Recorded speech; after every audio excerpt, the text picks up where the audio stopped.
The Mike Wagner Show is powered by Sonic Web Studios. Hi, this is Mia Mosinzia, also known as Mia No Time for Love. Check out my latest book, Missing, available in print and ebook formats on Amazon. It's now time for the Mike Wagner Show, powered by Sonic Web Studios and sponsored by international award-winning author Mia Mosinzia of Missing. The Mike Wagner Show can be heard on over 40 podcast platforms, as well as hamiltonradio.net, Diamonds FM, and themikewagnershow.com. We can be heard in over 100 countries, featuring over 1,000 well-known and amazing guests throughout the globe. And named one of the top 100 global podcasts in the New York Weekly Times, Hollywood Entertainment News, Los Angeles Weekly Times, Apple, and Chartable. So sit back and relax and enjoy another great episode of the award-winning Mike Wagner Show.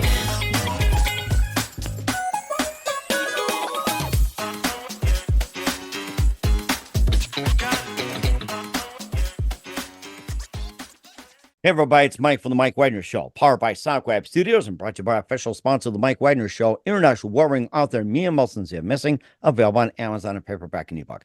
We're here with a terrific lady from Cleveland, Ohio, who's an author and spent the great majority of her career as a legal nurse consultant and signed with Pro Model and also talent management, and wrote several short stories with her storytelling works and everything like that. And she has a new book out there, which is a heartfelt journey into the past, going back to the 1900s, where an Irish immigrant family takes center stage and raising a lively bunch of 7 kids. Get this, 7 kids. It begins with a 29-year-old Elizabeth as a widow, and with a lot of responsibilities, raising children, managing 2 farms, and of course traces back to the 16th century. How far back? It's in the book Growing Up O'Malley, live, ladies and gentlemen, at Plus Studios in beautiful downtown Cleveland, Ohio. The amazing author and native who spent the majority of her career as a legal nurse consultant and is now the author of book Growing Up O'Malley and more. Ladies and gentlemen, the multi-talented Mary-Frances-Fisher. Mary, good morning, good afternoon, good evening. Thanks for joining us today. Good evening. It's a pleasure to be here. Or should we say top of the morning to you? I forgot to mention that. Pretty close, yes, it is. Well, that's for the other side of the pond. That's going to the listeners on the other side of the pond will go that. So I like that. Very good. Very good indeed. So you're native of Cleveland, Ohio, that spent the majority of your career as a legal nurse consultant. You also signed with a talent management agency, and you also wrote several short stories with your storytelling work as well. And you did paradoxforgedinblood, 50 Seeds of Greatness. You're a co-author and also several short stories. And your new book is a heartfelt journey into the past, going back to the 1900s, where an Irish immigrant family takes center stage, raising a lively bunch of 7 kids, and begins with a 29-year-old female named Elizabethginley as a widow with a lot of responsibilities, raising children, managing 2 farms, and traces back to 16th century Grace O'Malley, best known as the Pirate Queen, and passing down just all kinds, several generations in Growing Up O'Malley. And before getting all that, Mary, tell us how you first got started. First got started writing. My mother passed away in 2008, and I hit rock bottom. My weight dropped down to 95 pounds. I became anorexic, and I was having a very difficult time just day to day. So I decided I needed to do something positive, make a change in my life. And I told my son, I think I'll write a book. And he told me at the time, he said, Mom, that'll take at least several months. And I laughed and said several years. I didn't know this book would take 13 years. Well, you double that. That's a good thing for investment freaks. Yeah. Yes. Oh, the first draft, though, was done in a year. It was a piece of cake. I thought, this writing is nothing. I could write a book every year, no problem. But as I read it, something wasn't right. So I gave a couple of chapters to my son. He's in musical theater, so he's used to plot scenarios and character development. And I said, read a couple chapters and tell me what you think. So he came back, and his clarity absolutely stunned me. He said, Mom, Are you writing? That's my cat, sorry. A perfect occasion. That's If they not want to come on the me. show, it's fine too. So, He said, Mom, are you writing a murder mystery or an homage to the O'Malleys? And I thought to myself, there was only one answer, both. I was writing 2 books in one. oh wow. So yeah, that was kind of a problem. So the first thing I had to do was separate into my cat is driving. She's got the zoomies tonight. Anyways, I apologize. Oh, that's okay. If she happens to come on the show, if you want to bring her on, that's fine too. I'm open for any kind of guests, especially 4-legged creatures as well. Oh, she's in the background. You'll hear her eventually. So I separated the 2 books, and I thought, so I had 2 half books, and I wondered which one am I going to finish first? And I thought probably for a first-time writer, the best book would be a murder mystery. So I wrote Paradox Forged in Blood. That was published in 2016. Mm-hmm. And then I got back into the second book, Growing Up O'Malley. That was not as easy to do because how can I say this? Mentally, it was a challenge because I had to get back into something that I thought I'd already completed, and clearly I hadn't. Plus, I was dealing with over a century of time for this book. It covers the 1880s to the 1980s. And clearly back that far, I didn't have any living relatives, although my parents and my aunts and uncles lived into their 90s. So I had great stories that they had told me growing up. And a lot of them I remembered. And then I interviewed my 2 aunts and my oldest cousin, and they gave me some more stories. Mm-hmm. So I wrote chapters as I heard new things or as I remembered new things. And I took a look at the book, and it was a mess because Wow. it wasn't in order. So I had to make a table showing, okay, this happened in 1920, this happened in 1880. And thank God for tables that you can make in Microsoft Word. I would have been lost without it. And that helped me get the book back on track. And that's why it took me so long to finish that second book. Oh my gosh. And certainly influential as well. And what was that one precise moment exactly that influenced you into what you do in the rest of your career? Which the death of my mother, is that what you're asking about? It was just simply just one point. It's like it can be either or, writing a book or anything like that. Or what was that light bulb moment said, this is what I'm going to do right here? It would have to be the death of my mother, because I didn't start writing until 2 years after she died. And by then my health was failing, and I had to do something to save my life. Mm-hmm. So that was my light bulb moment. Like, live or die. It's up to you, Mary Frances. Right. Chose And freedom. right. As they say, live by the pen, die by the pen, the sword and everything else. And That's correct. Yes. exactly. Who are some of your favorite authors, writers, and what are some of your favorite books growing up? I love Margaret Atwood. I love David Baldacci, Dan Brown, Adriana Trigiani, if I'm saying that properly. Mm-hmm. Oh, my mind is just drawing a blank. I'm so sorry. Oh, that's okay. There was one who was growing up, Nancy Drew mysteries. Oh, that's one of our favorites. Yes. Oh, you know what? That's another light bulb moment, because I actually, when I was, in grade school, I got a book that showed me how to write Nancy Drew mysteries. I didn't do anything with it, but I was just looking at it the other day, and I thought, I should have probably followed this when I wrote my first book. It might have saved me some time. Mm-hmm. But that was a very good light bulb moment. And then after that, I love Pearl S. Buck. And she wrote many wonderful stories about Asia, including China, mostly Oh, wow. China. And it was absolutely fascinating. And that was another light. Boy, I got a lot of light bulbs.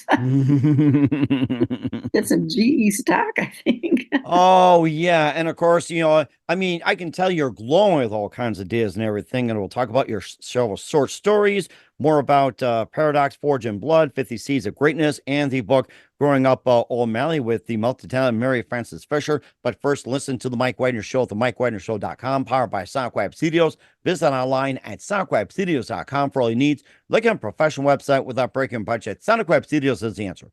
SonicWeb Studios offers fast, affordable custom web designs that blow the competition away.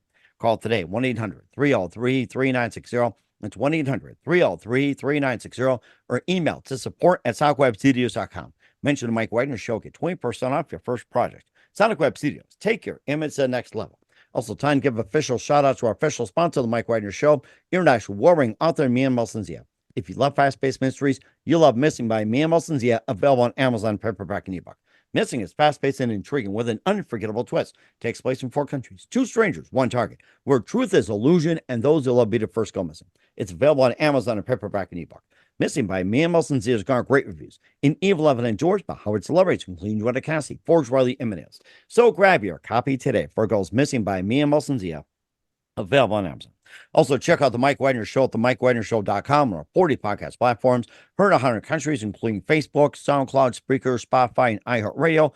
Also, Anchor FM, Odyssey, Apple. Subscribe on BitChute, Rumble, YouTube, and don't forget to like as well. Also, check us out on Podbean, Pandora, TuneIn. Follow us on Instagram, LinkedIn, Twitter, TikTok, Facebook, and more. Make sure you take us with you on any mobile device. And for great gift ideas, go to Amazon.com. Check out the Mike Wagner Show podcast.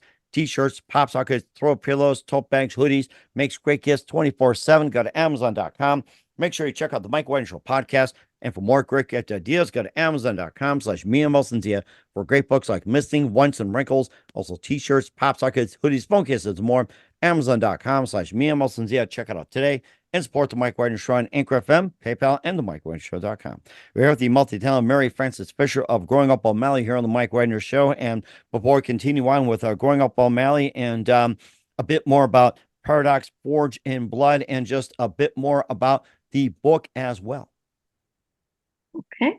Paradox Forged in Blood. It's a historical murder mystery. Takes place in 1939 when a Cleveland millionaire who, shocking, lived on Millionaire's Row, which actually was a place, included homes by Tom L. Johnson, who was the Cleveland mayor, John D. Rockefeller, and all the other millionaires that were out there. Wow. There's still some homes. I don't believe there's still an actual Millionaire's Row as there was. At that time, in the early 1900s, it was referred to as the Paris of Cleveland. Millionaire's Row was just that outstanding. It was absolutely gorgeous. But anyways, we go back to the book. So it involves obviously a murder of a millionaire in Cleveland. And the main protagonist, who was my mother, Ellen, which is different from the book Growing Up O'Malley, which contains also the same O'Malley characters. But in my first book, I needed to make her the oldest and the main protagonist. She was not just a maid, she was a caretaker of the children. And she was taking care of the children when they went out to a party one night, and someone comes in to rob the place, and the couple walk in on the robbery, and the husband, Louis Sheridan, was murdered. The story goes forward, and it's 2 years later, 1941, and with World War II, the case grows cold. 4 decades pass, and they get mysterious leads and new information, and the case involves Nazi Germany, and gradually the case is solved, but it goes through a lot of steps. But that's basically what it's about. Okay. And of course, you can check that out as well, too. You also wrote 50 Seeds of Greatness and several short stories. And tell us more about those. And tell us about some short stories you've written throughout your career. I have written several. As a matter of fact, I'm that's my next book that I'm currently working on. It's a compilation of short stories, and it's called When I Grow Up, a book of short stories. And it contains, many wonderful stories. Probably one of my favorites is Earning My Wings. And I can tell you a little bit about that if you would like. Absolutely. I love to hear about that. Okay. It involves a tiny little angel in heaven. Her name's Margaret. And actually, I wrote it shortly after my Aunt Marge O'Malley died. Mm-hmm. And this little tiny angel, she was only 200 or 300 years old, and she wanted more than anything to earn her wings. She went to extra angel classes. She would escort the newly arrived in heaven to their clouds. Mm-hmm. She would do good deeds for all the other angels. And finally, she looked one day in a reflecting pool and she saw the beginning of wings, and she was on cloud nine. But she didn't understand the responsibility that went with it. And she would just go racing through heaven. She would interrupt family meetings. She'd interrupt angel classes. She was kind of a pain to everyone. Until one day she bumps into God. And she looks up and says, "Oh, this can't be good." And he picks her up and he gives her a kiss in the forehead. And he says, "You need to earn your wings." She says, but I have. And then she falls into a deep sleep. When she wakes up, she's a newborn on earth. Wow. And she doesn't understand why she's so tiny. She looks down these itsy bitsy fingers, the little tiny toes, and she tries to speak and she can't. The only thing that comes out are screams. And her parents, her earth parents, start laughing. And she thought, why are they laughing? I'm in trouble and I don't know how to get back to heaven. And the mother turns to the father and says, "What should we call her?" And he said, "I think we should call her Marge." And her eyes get really wide and she thinks, "Oh, they know who I am. They can send me back." As the years go by, she gradually forgets that she was an angel, and she has to figure out on her own how to earn her wings.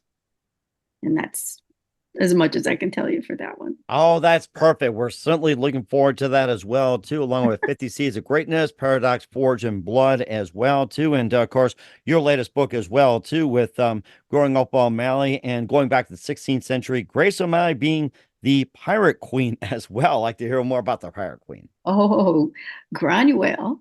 She lived to a remarkable 73 years old, which was quite unusual because then people died maybe 40 or 50 years. Oh, but not her. No, she had legions of men under her command.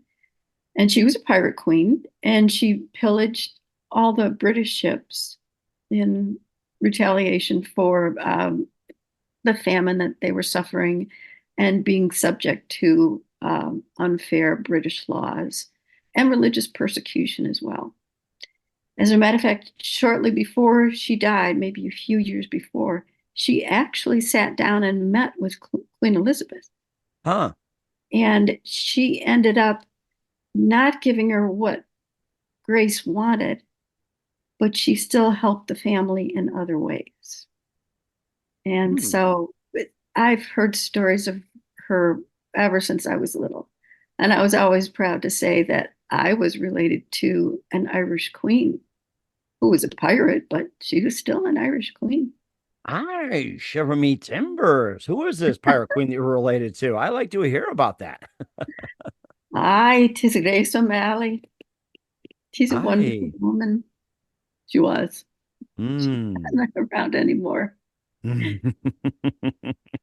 But she was full of the dickens. She had said that she cast lovers aside like you would throw out a glass of water, which is, yes, she was Catholic, but I guess she had her own interpretation of what Catholics should behave like.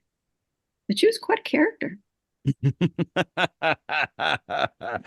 Well, I can't wait to meet that pirate queen. I gotta say that. And before you start writing, you were a legal nurse consultant, everything like that, and a bit more about that before getting into the writing profession. Okay. Oh, I'm sorry. I thought we were going to a commercial break. No. A legal nurse. Okay. Most people don't know what a legal nurse consultant is. Basically, you review medical records and you research you research the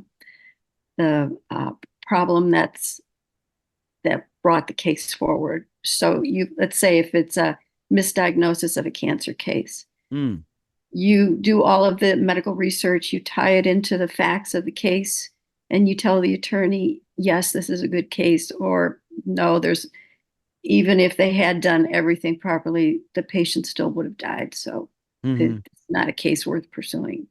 But that's basically what a legal nurse consultant does. It's like your right-hand lady to an attorney. Yeah. Gotcha. Okay. Some of those could turn to short stories as well, too. What else base your short stories on? What are they on? Well, there's a story that I'd like to tell you that actually has to do with when I was a nurse, if that's okay. Absolutely. We love hearing stories. Okay. And I love to tell them. I was working at the Cleveland Clinic, the main campus, downtown Cleveland, and I worked on the VIP ward. And when I was first assigned to it, I was trying to think, what kind of disease is this? Varicose? Intensity? No, I was thinking of all these weird things. Finally, I went up to them and I said, what is the VIP ward? And they looked at me like I was crazy. They said, it's where all the famous and important people from around the world, when they come to the clinic, they come to your ward. I thought, wow. And I did meet actors and actresses.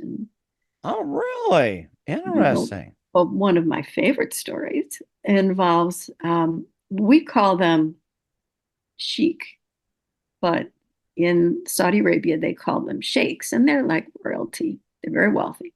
And I was taking care of a father who had undergone open heart surgery. And he had two sons, and I had dated the older son just a couple of times. Since they were in Cleveland, they didn't have much to do. On the last day when the father was going to be discharged, I was going in to give him his discharge instructions. And before I could say anything, the son turns to the father and said, I would like to ask her a question. And the father nodded, okay. And he turned to me and he said, would you be my wife? And I thought, wow, let's see. Fame, wealth, fortune, it's all there. But then he finished his proposal. He said, you would be the first of my wives. And she's the most important because she would look after all the other wives to follow. And I thought to myself, you don't know you're an American, do you? I waited a second and I said, yes, I will be your first wife. Oh, everyone was so happy. High fives, congratulations. Until I finished my response. I said, if you will be my first husband. Oh, they couldn't throw me out of the room fast enough. It's like, oh, I insulted them tremendously. And I did. Oh, no. You should give him some whiskey on that one, too, make him change your mind. I should. Oh, my gosh. And, of course, I was going to ask you, too, who are some other celebrities that you've cared for and everything like that, if you want to talk about that. But I understand there's some, legalities and all that. You don't want to talk about cases. That's fine. And maybe I can generally say I took care of the then governor of Ohio. I took care of two different people involved in Watergate, very famous. Oh, wow. Yeah, but obviously I can't see any names. And we had actors and actresses who would come into Cleveland and they would perform at the Cleveland Playhouse downtown. Nice. And a lot of times they would do so many shows, they'd be totally exhausted. So they'd be admitted for, fluids, hydration, monitoring. And so it was a fascinating job. But a little bit of Jameson as well, too. I can imagine that. So right. A little bit. Oh, a little bit indeed as well, too. Yes, sir. And of course, what's coming up next with the amazing Mary Frances Fisher of Growing Up O'Malley? We'll find out just 1 minute. You're listening to the Mike Wagner Show at the MikeWagnerShow.com, powered by Sonic Web Studios, and brought to you by our official sponsor, the Mike Wagner Show, international warring author Mia Wilson's The Missing. We'll be back with the multi-talented author of Growing Up O'Malley, Mary Frances Fisher, after this time. The Mike Wagner Show is powered by Sonic Web Studios. If you're looking to start or upgrade your online presence, visit www.sonicwebstudios.com for all of your online needs. Call 1-800-303-3960 or visit us online at www.sonicwebstudios.com to get started today. Mention the Mike Wagner Show and get 20% off your project. Sonic Web Studios. Take your image to the next level. Hey everybody, my name is Forbes Riley and I'm an American actress and a TV host. And I was delighted when I got my copy of Missing, which is Extraordinary Relation of Ordinary People based on a real life relationship. It's well written. It's amazing. You know, it talks about a man who has lost his wife and his daughter, and it's very well done. I'm going to highly recommend that you go get your copy of Missing. It is a powerful, exciting read. Mr. Mian Moshe Zia. He is the author of Missing. And I want to give a big shout out and a kiss all the way halfway around the world to my dear friend. Check him out at Mia's website. It's called www.miamoshenzea.com. Missing, available on Amazon. Again, I'm Forbes Riley, and I will see you again soon. Bye-bye. Hey, this is Ray Powers, and boy, are you in luck. Right place, right time. Tuned in to the Mike Wagner Show. You heard me. We're back with Growing Up O'Malley's Mary Frances Fisher of Cleveland, Ohio, here on the Mike Wagner Show. And, just a couple more things. What else do you want to get readers from out of the book, Growing Up O'Malley? Well, for each of my books, I've done something on my website that I didn't know was something that no one else had done. I just found that out the other day. I was quite proud of it. I have what's called time travel on my website. My website is my name, maryfrancesfisher.com. And for each of the 2 novels that I've written, once you're done reading the book, you can go to the time travel section on my website, and you can learn more about people and places and events. And throughout the book, I contain quite a bit of what we would call beyond the headlines. In other words, I love history, first of all. That's my go-to, I would say. I love to watch documentaries, and so does my son, which surprised me. He's in his 40s, and it's kind of a shock when you hear that your child loves something that you love. Like, oh, this is cool. Back to beyond the headlines, things that, for example, World War II. How did Americans find out about the Japanese attack on Pearl Harbor? And a lot of people would assume, well, no, obviously they didn't have TV. It must have been newspaper. Actually, Eleanor Roosevelt had a 15-minute program called Over Our Coffee Cups.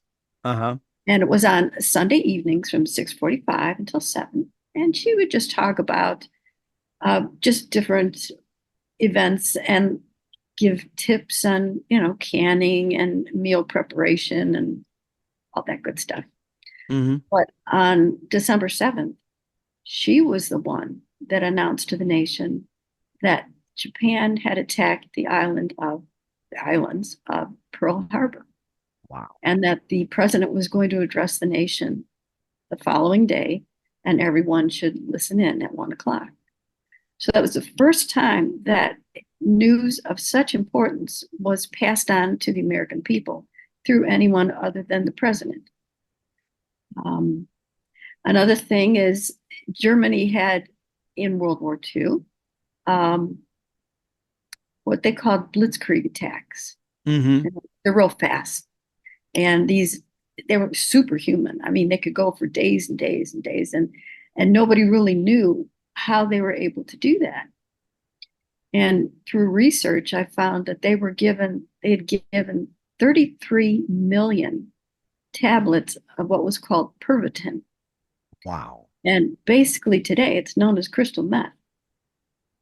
So by the time the war was over and Germany was bankrupt, these poor soldiers, well, I don't mean to side with Nazis, but you know what I'm saying, as human beings, they were left broken, addicted. They begged everyone, can you get me these pills? And no one could get them because you couldn't afford them. So that's how they were able to do the Blitzkrieg. But let's see, another thing that a lot of people don't know is that in the Depression, a crime that rose to its very heights was kidnapping. In fact, that happened to my uncle, William O'Malley, because back then they didn't have stranger danger. So someone walked into his classroom, handed a note to the teacher and say, this is from the O'Malleys, and they need their son home right now. It's an emergency, and they sent me to fetch him. So the nun just sent him along with a stranger, and he was kidnapped. Oh my goodness. And that's in the book, and I don't want to spoil that, but I will say that much. That part is true, that he actually was kidnapped. Wow. There's so many stories. I don't want to bore you with them. No, you're good. You're good. We're getting a really good glimpse of what you're offering and everything. In the meantime, where can we find out Growing Up O'Malley and all your books at, Mary? You can find them on Amazon. Pretty soon they'll be available on Kobo, I think that's it, or Kobo, Nook, and Barnes and Noble. But that'll be probably about a month, I'd say. But for right now, absolutely on Amazon. All right. We'll certainly check that out with author Maryfrancesfisher of Growing Up O'Malley here on Mike Wagner Show. Just a few more things. Mary, what else can we expect in 2024 and beyond? Well, I'm going to finish my third book, When I Grow Up, a collection of short stories. And then after that, I have drafted, but I haven't started writing yet, a book called You're Never Truly Alone. Mm-hmm. And it's a fiction book, but it's also based on a true story. And it's about a woman.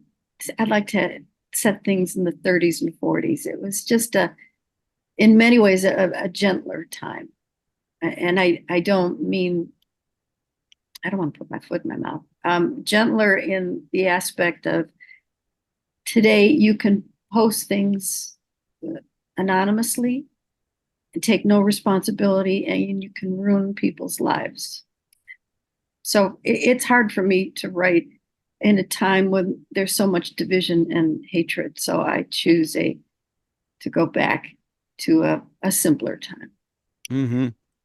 But this book involves a woman who inherits a beautiful home, and she later finds out that she has a ghost in her home, and she doesn't know how to deal with it. And accidents keep happening and difficulties around the home, and she has to figure out how to get rid of them. And the reason I say this is based on true experience on my life. I had 2 ghosts living in my home. Oh my gosh. For 25 years. And there's an author, Marianne Winkowski. She was the person they consulted for the show that was called The Ghost Whisperer. Mm-hmm. And it started, I think, Jennifer Love Hewitt.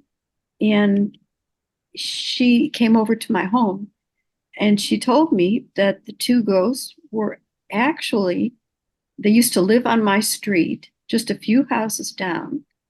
Their daughter is currently living there, and they didn't want to live in her home because they would have caused her the disturbances that they caused me. Mm-hmm. My son was very little at the time, and he woke up and he had scratches all over his back. We didn't have a cat or any pets, and there was no way that he could have gotten these scratches. Mm-hmm. And the furnace would turn off in the middle of the night. And so I had an electrician come out, and we'd wake up and it'd be 55 degrees, it'd be freezing in the house. Oh my goodness. And he came over to the house and he said, well, the switch is good. You have to physically move the switch down. It can't go off on its own, because I'd go down in the morning and the switch would be off. course, I asked my son, did you do this? He said, no, Mom, I've been sleeping all night. I said, no, true. So that's when I figured we have ghosts. And I came home one time in the middle of the day. I wasn't feeling good. Mm-hmm. And I went upstairs and went to bed. And I was almost asleep, and I hear footsteps coming up the stairs. And I'm thinking, I'm home alone. 2 people have keys to my home, my brother and my parents. And I asked them later, did either one of you come to my home? And they said, no. Huh. But I hear these footsteps, and then I hear someone standing outside my bedroom door that's closed, jiggling the doorknob.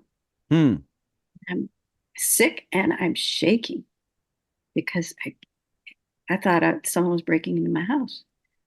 And then it just went away. Nothing else happened. But when I found out later from my brother and my parents that they didn't come into the home, that's when I knew I got ghosts. Oh my goodness. I think that would make a great episode of a paranormal. You know, that's something you could throw out as well, too, along with the book of Growing Up O'Malley. Oh yes, quite a few of those. Oh yeah. I think it'd be a great paranormal. And of course, just a couple of things, Mary, who do you consider biggest influence in your career? My 2 guardian angels, my mom and dad. Okay. They whenever I have trouble, when you're writing, there's just some things you can't figure out. How do I get over this hurdle? How do I get over that? How do I fix this?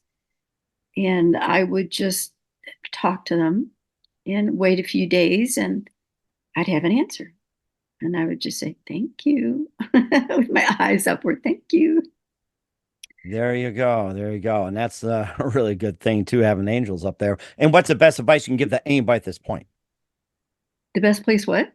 The best advice you can give to anybody at this point. Oh, let's see. As a person. In general, always replace something negative with something positive and be grateful for every day.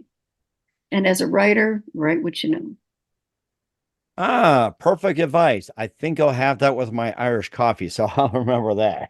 Oh, I am jealous. Give me a cup. Come on. Just Here you go. Here we go. I'll pour you some right now. I'll give it to your cat, too, so he can do the jig. So, oh, he's already doing the zoomies. I don't need any more. Thank you. I'm sure it'll be entertaining afterwards, too. I'll post on that. We're here with the amazing multi-talented Maryfrancesfisher of Growing Up O'Malley here on the Mike Wagner Show from Cleveland, Ohio. Mary, a very big thank you for your time. You've been absolutely fantastic. Looking forward to having you again soon. Keep us up to date. Keep in touch. Love to have you back. Once again, what's your website? How do people contact you? Where can people purchase or check out your books? Okay, my website is maryfrancesfisher.com.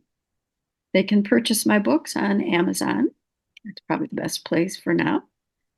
And they can contact me through my website if they have any questions or comments. All right. And what's the website again?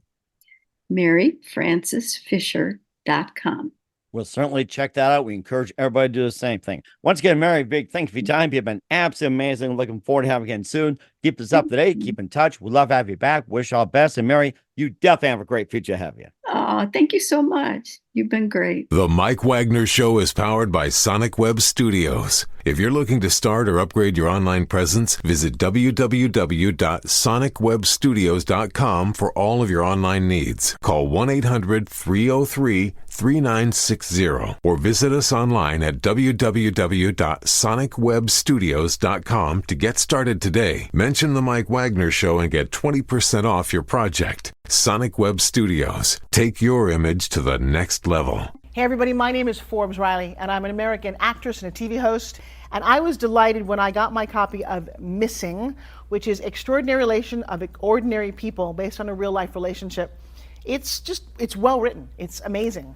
You know, it talks about a man who has lost his wife and his daughter, and it's very well done. I'm going to highly recommend that you go get your copy of Missing. It is a powerful, exciting read. Mr. Mian Moshe Zia. He is the author of Missing. And I want to give a big shout out and a kiss all the way halfway around the world to my dear friend. Check him out at Mia's website. It's called www.miamoshenzea.com. Forbes.com. Missing, available on Amazon. Again, I'm Forbes Riley, and I will see you again soon. Bye-bye.